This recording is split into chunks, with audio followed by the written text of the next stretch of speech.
Hello guys, welcome to our channel. এটা ছিল মা শীতলা সেই ঠান্ডার বার বলে যেটা আমি প্রত্যেক বছরই উপোস করে থাকি। তো এবছরও করেছিলাম, তো কিন্তু এবছরে তোমাদের সাথে ভিডিওটা শেয়ার করতে দেরি হয়ে গেল।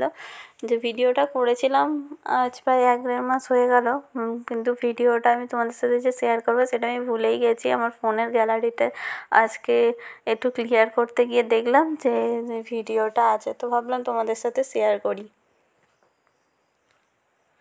প্রত্যেক বছরের মতো এবছরও আমি এই মা শীতলার এই ঠান্ডার বারটা উপোস করেছিলাম। আমি সামনেতেই বসেছিলাম। প্রথমে আমরা গেলাম, গিয়ে পুজো দিলাম, দিয়ে তারপরে একটুখানি নাম গান শুনছিলাম। এই যে নাম গানের মুহূর্তটা বেশ ভালোই লাগছিল, নাম গানটা খুব সুন্দরই করছিল। এবারে যে মা শীতলা হয়েছিল ইনি একটা নতুন জন, আগে যিনি ছিলেন তিনি আসেননি এবছর অন্য একজন এসেছিল, তো খুব সুন্দরই করছিল। তো সেটাই আমি বসে বসে দেখছিলাম।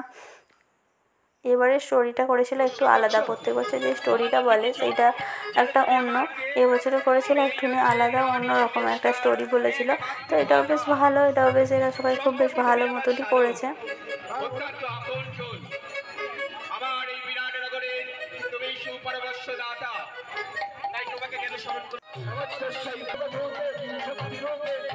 তারপরে আসে গণ্ডি পর্ব, যারা সব দণ্ডি দেবে তাদের জন্য এবার একটুখানি ফাঁকা করে নেওয়া হচ্ছিলো, তারপরে এদিকে দেওয়া হচ্ছিলো, তো মাঝখান দিয়ে তারপর মাঝে আবার এদিকে গানও চলছিল, তো সেটাই দেখছিলাম বসে বসে।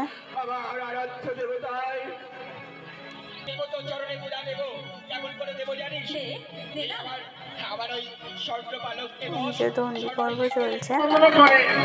বাড়িতে গিয়ে গোয়াল ঘরে কিংবা ছাগল কুটুরিতে আমার ছেলে মেয়েরা হিস করেছে সেই সেরা মাদুর পেতে আমি শুয়ে শুয়ে স্বপ্ন দেখি কত বড় বড় স্বপ্ন। আমি কখনো রাজা কখনো বাচ্চা, কখনো রাজা কখনো বাচ্চা, আমি কখনো রাজা কখনো বাচ্চা।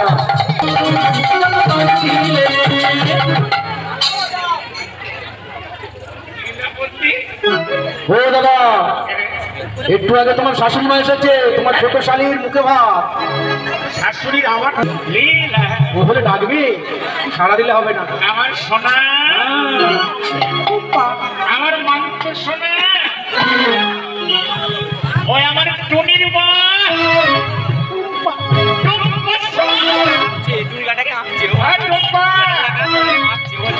এখানে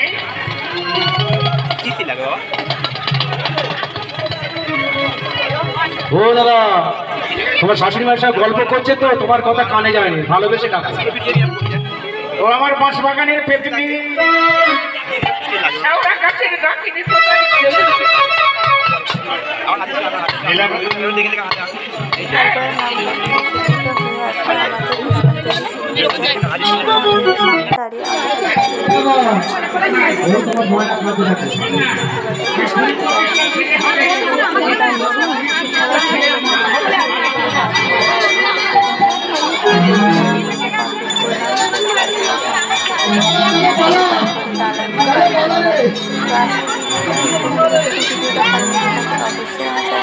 লাইক